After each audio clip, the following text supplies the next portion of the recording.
quero pedir uma salva de palmas para a vida dessa família tão especial. É de encher o coração, é de deixar o coração quentinho, entrar numa igreja como essa e ver a maneira de tanta excelência que você faz a obra de Deus, o amor que você tem, os detalhes que você vai cuidando. Você e a pastora é muito lindo, e todos vocês. Glória a Deus pela vida de cada um, amém? Eu achei que o pastor Héctor já ia pregar a palavra, porque ele falou de Pedro, Tiago e João, falou de oração. Eu queria ler aqui com vocês Lucas capítulo 9, no versículo 28 e 29. Também quero louvar a Deus pela vida do Edmilson, que é esse menino de Deus. O Edmilson está aqui, não, ele saiu. Amém, tá ali, ó. Aleluia, também temos caminhado com o Edmilson, com a família dele há muito tempo. Eu vi no Instagram que o seu sogro faleceu. Quando ele faleceu, Ed? Hoje de madrugada. E aí eu entro aqui, o Edmilson está louvando ao Senhor. E eu gosto de ver a fé de alguém na vida real. Aleluia. A fé de alguém na vida prática. Se você, a palavra do Senhor diz: quem ouve essas minhas palavras e as pratica, assemelhá-lo. E Jesus fala isso. Há um homem que construiu a sua casa sobre a rocha. E a Bíblia vai dizer que ele cava profundo, ele coloca esses alicerces na rocha. E vem a tempestade, porque a tempestade vem. Sopra o vento, e por causa da tempestade o rio vai transbordar e vão combater contra essa casa, mas essa casa não vai cair. Eu louvo a Deus pela fé de pessoas que estão alicerçadas na rocha que é Jesus, e que não adoram por causa das circunstâncias, mas mudam as circunstâncias por causa da adoração. Aleluia. A adoração não é determinada pelas nossas circunstâncias, pelas circunstâncias que nós vemos. Nós adoramos porque tudo vai bem. Não, ainda que a figueira não floresça, ainda que o produto da oliveira minta, ainda que os campos não produzam mantimentos, que não tenha gado nos currais, que a ovelha da malhada tenha sido arrebatada, ainda que tantas coisas forem contrárias, ainda que eu perca uma pessoa amada porque ele tem orado. A gente está toda semana junto, a gente tem um grupo de fé em casa e o Ed está lá conosco. A gente ora todas as terças-feiras, praticamente todas, não é isso, Ed? Pelo sogro do Edmilson. Hoje, quando eu vi aquela notícia, falei, bom, provavelmente não encontro o Edmilson hoje, mas o Edmilson estava aqui, porque eu me alegrarei no Deus da minha salvação, eu exultarei, aleluia, nesse Deus. Ou seja, quando eu exulto em Deus, quando a figueira não floresce, quando o produto da oliveira minta, quando as coisas não acontecem como eu planejei, quando as coisas são mais difíceis, quando a minha jornada, você fala, parece que a minha jornada é dupla e nada está acontecendo, o Senhor está trabalhando na tua vida e na tua causa. Quando nós exultamos, significa que nós expressamos uma grande alegria, mas nós também não só expressamos, nós primeiro experimentamos essa alegria, e essa alegria vem do nosso Deus. A alegria do Senhor é a nossa força. Então, quando eu entro na minha conta bancária e não está como eu espero, quando o meu casamento não está andando da maneira que eu imaginei, que eu sonhei, eu ainda não casei, eu estou esperando, o casamento não deu certo, são tantas coisas, aleluias, e nós podemos chamar essas coisas de pormenores, porque grande é o nosso Deus. Ele fará com que todas as coisas cooperem para o bem daqueles que o amam, daqueles que são chamados segundo o seu propósito. Ele vai fazer com que tudo coopere para o teu bem, amém? Vamos ler aqui no versículo 28 e 29. E aconteceu que quase 8 dias depois dessas palavras, tomou consigo a Pedro, a João e a Tiago, e subiu ao monte para orar. Estando ele orando, transfigurou-se a aparência do seu rosto, e a sua roupa ficou branca e muito resplandecente. Amém? Jesus tinha acabado de falar, 8 dias depois, tem um evangelho que vai dizer que era mais ou menos 6 dias. Ele tinha acabado de ministrar uma palavra muito conhecida, que ele fala assim: se alguém quiser vir após mim, negue-se a si mesmo, tome a sua cruz e me siga. Aleluia. A sua cruz, a dificuldade que faz parte do grande propósito que o Senhor tem para a tua vida. Se alguém quiser vir após mim, negue-se a si mesmo, tome a sua cruz e me siga. Aí ele vai dizer assim: aquele que quiser perder a sua vida por amor a mim vai salvar, mas quem quiser salvar a sua vida, perdê-la-á. Ou seja, quando nós entramos na presença de Deus, nós precisamos de fato, como ele fala aqui, renunciar tudo, entregar nossa vida para Ele e caminhar por fé e não por vista. E aí quando eu vejo que a figueira não floresceu, que o produto da oliveira mentiu, e aí quando eu vejo que as coisas podem não estar tomando o rumo que eu imaginava, como eu confio no Senhor, a Bíblia vai me garantir que melhor é o fim das coisas do que o princípio delas. Então eu descanso e eu permaneço na presença do Senhor, e eu ando, mas eu ando por fé e não por vista, como fala a palavra de Deus. Porque se o meu justo recuar, minha alma não tem prazer nele, mas nós estenda suas mãos para cá. Não somos dos que retrocedem para a perdição, mas nós somos daqueles que creem para a conservação da alma. Nós somos do que creem, nós não retrocedemos, nós avançamos apesar dos pesares, apesar das lutas, das tristezas, das angústias. Nós conservamos a nossa vida na presença de Deus, não porque vemos, mas porque cremos, porque aquilo que nós não vemos vai ser eterno, e nós sabemos disso. Isso que você está vendo na tua vida, as tuas circunstâncias, elas não te limitam, elas não te identificam. A tua identidade está em servir ao Senhor. Se a gente pode se gloriar em alguma coisa, nós nos gloriamos pela cruz que está vazia. Nós o amamos porque Ele nos amou primeiro, e nós queremos sim segui-lo, deixar tudo para trás, tomar a cruz, carregar conosco, aleluia, o grande propósito que Ele tem para a nossa vida. Nós queremos manifestar a glória de Deus nessa terra. Esse é o grande propósito da tua vida. Quando Jesus fala essas coisas, passa-se alguns dias, é um discurso tão tremendo, Ele fala algo tão forte. Ele fala: o que adianta um homem querer granjear o mundo inteiro se ele perder a sua alma? Jesus está nos chamando para cuidar da nossa vida espiritual, da nossa salvação, desenvolver a nossa salvação, a nossa fé nele. Tem pessoas que dizem assim: uma vez salvo, sempre salvo. Nós sabemos que não é assim.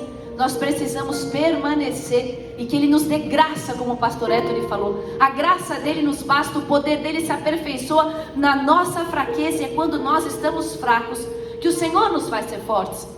E ele fala esse versículo tão tremendo e tão lindo, e que a gente não tem o desejo de ganhar tantas coisas se for para perder a nossa alma, que a gente possa sim avançar e ser honrados pelo Senhor, mas para glorificar o nome dele, e para que nós diminuamos e que ele cresça através de nós. Mas aí ele toma 3 pessoas, Pedro, Tiago e João. E eu gosto muito, pastor Héctor, nossa, Deus é tão fiel, que assim, naqueles últimos 45 do segundo tempo, ele vem e confirma para nós a palavra. Glória a Deus para sempre. E aí o pastor Héctor falou desses 3. Jesus tinha 12 discípulos, sim ou não? Antes de escolher esses discípulos, ele orou. Ele sabia, ele escolheu a dedo, inclusive aquele que iria traí-lo, Judas. Mas a Bíblia fala que ele toma esses 3 meninos, e você vai ver que não é só nesse momento. Esses meninos, a Bíblia vai nos mostrar, não fala exatamente, mas eles tinham uma intimidade com Jesus. Eles queriam estar próximos a Jesus. Eu quero falar para você algo. Eu não sei se foi a pastora Joyce Meyer que falou essa frase, mas eu gosto muito. Deus não tem filho predileto, mas Ele tem filho que o prefere. Deus não tem filho predileto, mas Ele tem filho que o prefere. Que você e eu desejemos essa intimidade com o Senhor. Que esse seja, aleluias, o grande desejo do nosso coração, porque a partir disso, todas as demais coisas Ele nos acrescenta. A Bíblia vai mostrar o que Jesus fala: busca primeiro o reino dos céus e a sua justiça, e todas as demais coisas vos serão acrescentadas. E muitas vezes na matemática do céu a gente quer achar que é como a matemática da terra. A gente muda então a ordem dos fatores e a gente acha que isso não altera o produto. Qual que é a ordem aqui? Primeiro você busca o reino, depois o resto eu te acrescento. Não adianta você falar: eu quero primeiro as coisas, e depois quando Jesus me der, aí eu vou para a igreja, aí eu vou orar segundas-feiras com o pastor Héctor, aí eu começo a pegar esse compromisso, eu vou para o culto. Não, é primeiro o reino dos céus. Se alguém quiser vir após mim, negue-se a si mesmo, tome a sua cruz e me siga. Que nós tenhamos esse desejo ardente no nosso coração, de ter intimidade com Jesus. E essa intimidade é algo tão único, é algo tão pessoal. O próprio Jesus vai dizer em Mateus, acho que é capítulo 6, que diz assim: quando você orar, entra no teu quarto, fecha a tua porta, ora ao teu pai que está em secreto, aleluia, e o teu pai que te vê em secreto te recompensará publicamente. Que esse seja o nosso desejo, ter intimidade com o Senhor, ter intimidade com Jesus. E esses meninos, ele toma esses meninos vão com ele para esse monte da transfiguração. E estava Jesus fazendo o que? Orando. E ele se transfigura, as vestes deles fica branca, como nenhuma lavanderia poderia deixar. Está na Bíblia, em algum dos evangelhos, acho que até é nesse, aleluias. E a Bíblia diz que o rosto dele se transfigura, fica resplandecente. E você vai ver que aparece Elias e Moisés. Eu acho incrível isso, eu não vou entrar nisso. Você lembra que no final ali da vida de Moisés, um grande homem de Deus, ao invés de falar com a rocha, ele fere a rocha, e ele não pode entrar na terra da promessa.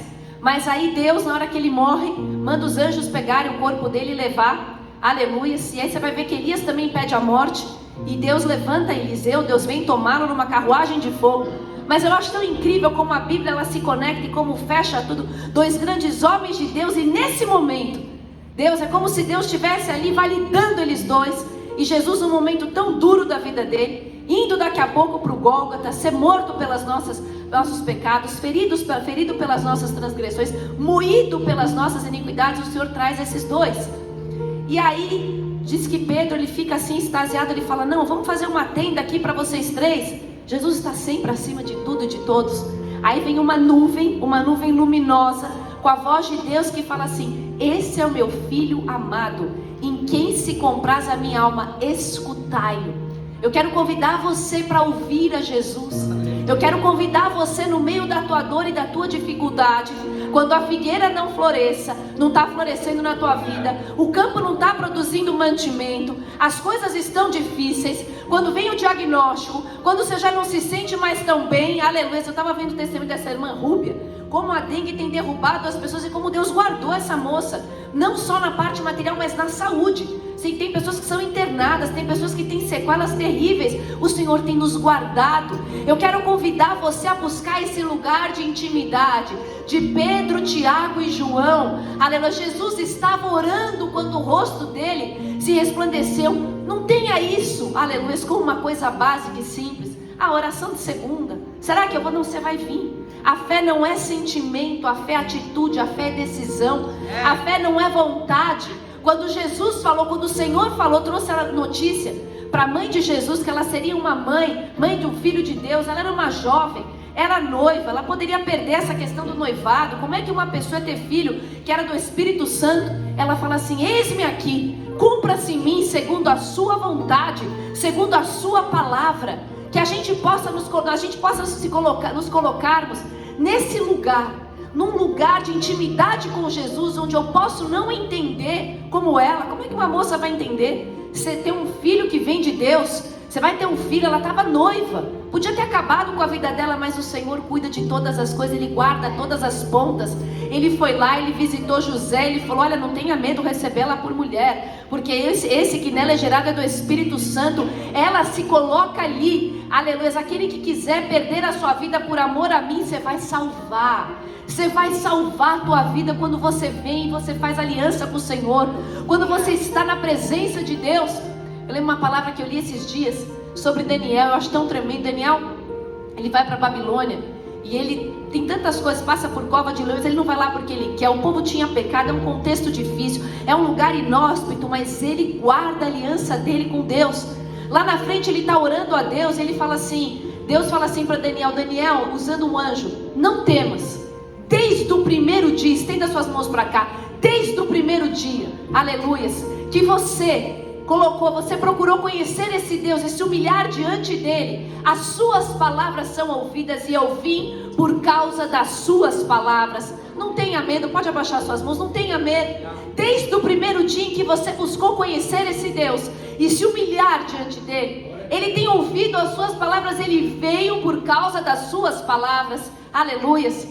E aí a Bíblia vai dizer que depois disso eles têm medo, os discípulos, eles caem. E aí Jesus fala o seguinte, fala, vamos descer. Aí eles descem, não se vê mais Elias, não se vê mais Moisés, e eles descem. E quando eles descem desse momento precioso, isso eu acho muito incrível, pastor Éder, muito incrível, aleluias. Eles descem de um momento sublime, eles vêm numa tenda Moisés e Elias, eles ouvem a voz de Deus falando, escuta, esse é o meu filho em quem eu me comprazo. E quando eles saem desse momento de glória, quantas vezes a gente está num momento de glória dentro da igreja? E aí é um fogo que desce, é a nuvem do Senhor. A gente não sabe se a terra subiu, se o céu desceu. Meu Deus, é uma glória para tudo que é lado. E você sai de um lugar, você escuta testemunho, você escuta o pastor pregando, e você vem, você ora, e você sai tão feliz, parece que a gente vai sair voando da igreja, não é? É assim ou não? Mas a Bíblia diz que quando eles chegam, quando eles descem desse monte, a Bíblia vai dizer que tem um alvoroço, uma multidão que espera Jesus. E tem um alvoroço. E aí Jesus fala assim, o que está acontecendo? O que acontece? O que está acontecendo? O que vocês estão discutindo? Ele vê os escribas ali, e aí sai um da multidão e se prostra diante de Jesus. Como eu amo isso. Como é importante a gente estar nesse lugar de intimidade com o Senhor, de dobrar os nossos joelhos e de reconhecermos que sem Ele nada somos, nada temos. Ele fala assim: eu sou a videira verdadeira e vocês são as varas. Aquele que está em mim e eu nele, esse dá muito fruto, porque sem mim nada podeis fazer. Eu tenho a convicção de que se você veio aqui, você reconhece isso, que você sem Jesus, você não pode nada. Nele nós podemos todas as coisas, mas é para a glória do nome do Senhor. Aleluia. Nós somos as varas, Ele é a videira verdadeira, Ele é o grande eu sou. Talvez o medo tenha batido a tua porta, e a palavra de Deus diz assim: não temas, porque eu te escolhi, eu te chamei, aleluias. Eu chamei você pelo teu nome, eu te remi. Quando passares pelas águas, eu estarei contigo. Quando passares pelos rios, eles não te submergirão. Quando passares pelo fogo, ele não te queimará, e nem a chama arderá em você. Por quê? Porque Ele é o grande eu sou. Você escolheu estar nesse lugar onde você entra no recôndito da presença dEle, que Ele te esconde num pavilhão, e você está angustiado, oprimido e aflito. Então você clama e fala: Senhor, livra a minha alma. O nosso Deus é justo, o nosso Deus é misericordioso. Eu estava abatido, como falou o salmista, mas Ele me livrou. Glória a Deus. Ele nos livra, Ele nos guarda. E aí vem esse homem, e ele se prostra diante de Jesus. Ele fala assim: olha, eu trouxe aqui o meu filho. Ele traz uma causa impossível, é o único filho que ele tem. É um problema tão sério e tão grave, que o menino é cometido por um espírito maligno. Ele fala que é um espírito mudo. Ele fala: é um espírito mudo, pega o meu filho. E toda vez que ele entra no meu filho, ele pega o meu filho, ele despedaça o meu filho. Olha que situação. O meu filho range os dentes, meu filho espuma. Você vai ver, tem 3 evangelhos que falam sobre isso. E aí tem um que ele fala assim: ele só larga o meu filho depois de ter quebrantado, ter destruído o meu filho. Ele lança às vezes meu filho na água, ele lança meu filho no fogo. Gente, olha a situação de vida desse homem. Olha o nível de desespero. E eu gosto muito de falar, Edmil, você me vê falando muito isso, porque tem muitas pessoas que chegam na presença de Deus, e a gente está até com um sorriso no rosto, a gente está feliz, glória a Deus, e a gente está contente por estar na presença de Deus. A gente vê os nossos amados, os santos do Senhor, aqueles que se separam para buscar, e a gente se alegra, e a gente sorri. A gente está vendo, só Deus sabe o que você carrega dentro de você, o nível da tua tristeza, as dificuldades que você leva, mas o Senhor conhece.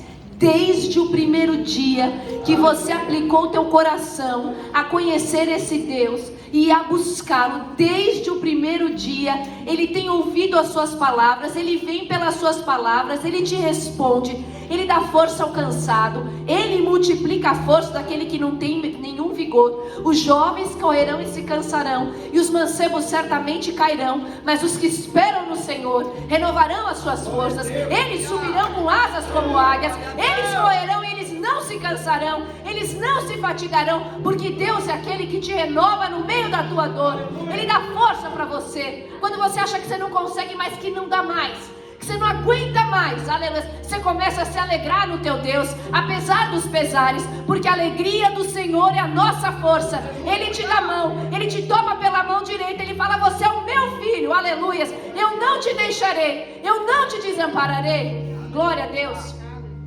E esse menino começa a falar, ele fala: olha, mas eu trouxe ele para os teus discípulos, e eles não puderam expulsar.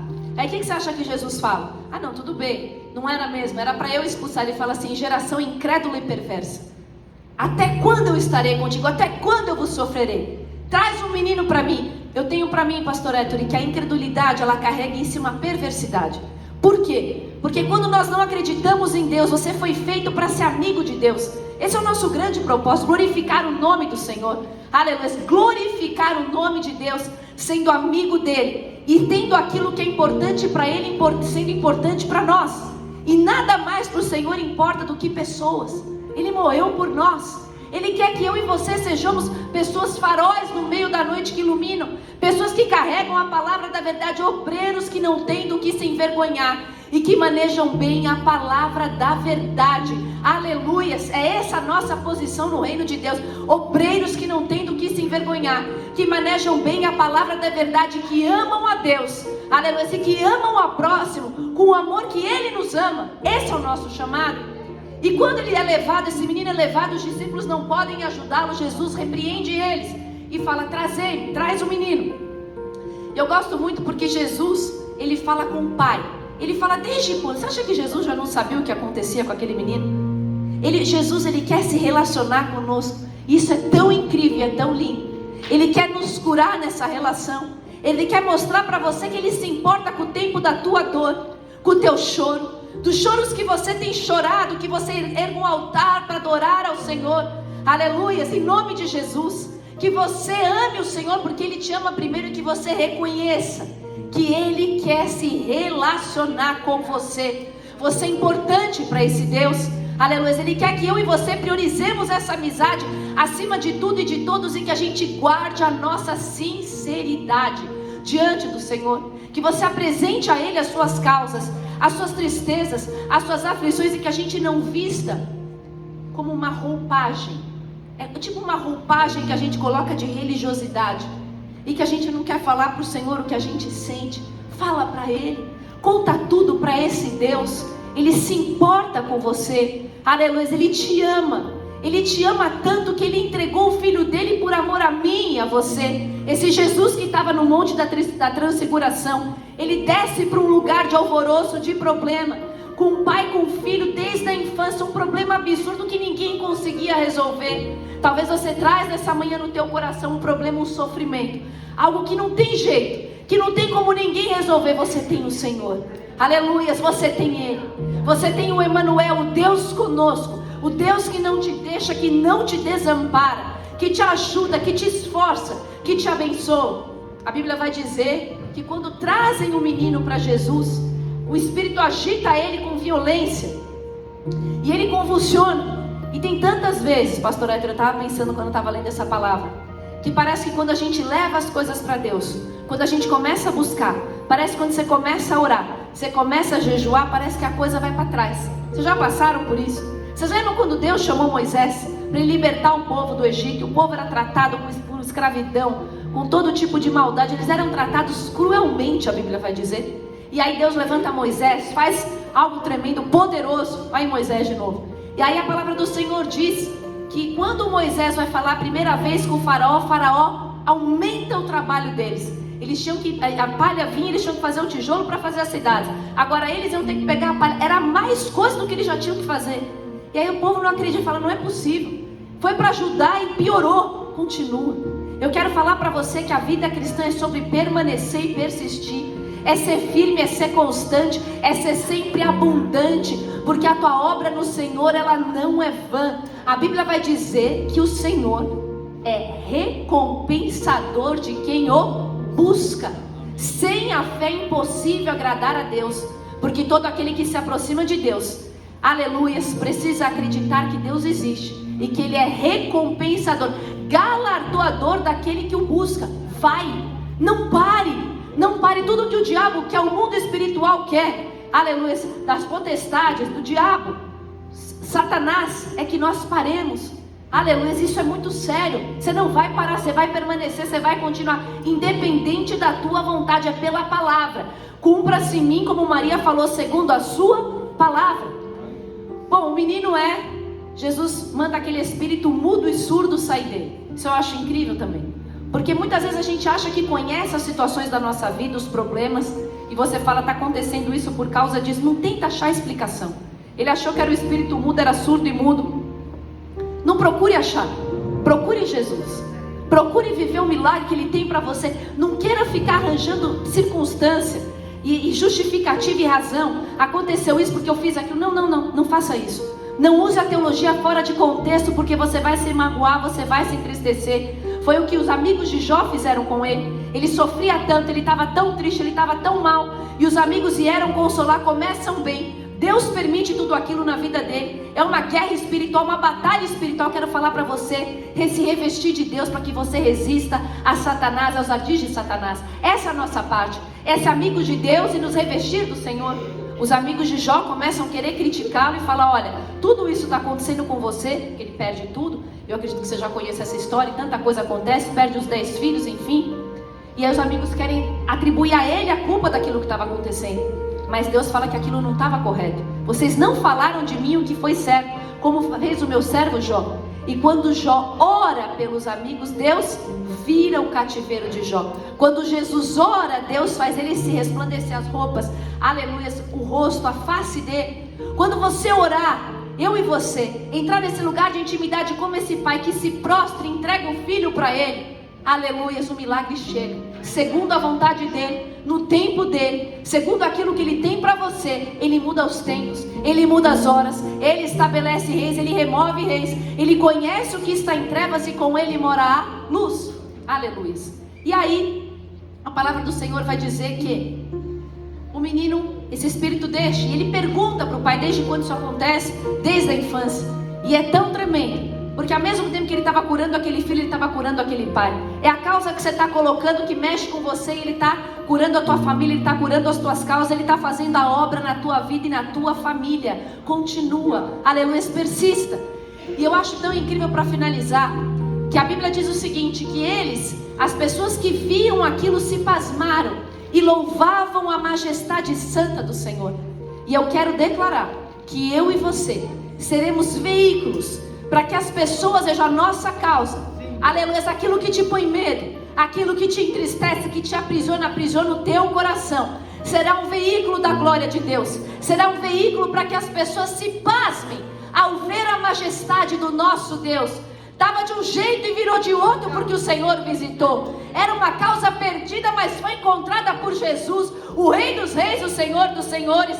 Eu estava abatido, mas Ele me livrou. Eu decidi entrar no lugar de intimidade com Deus. Eu decidi me firmar na presença do Senhor. Havendo os compromissos que o pastor me chama, eu decidi orar na minha casa, fechar a porta do meu quarto e falar com Ele que está em secreto. Ele me ouviu, Ele me assistiu, Ele me socorreu. E é tudo para a glória do nome dEle, amém? Agradeço essa oportunidade, glória a Deus.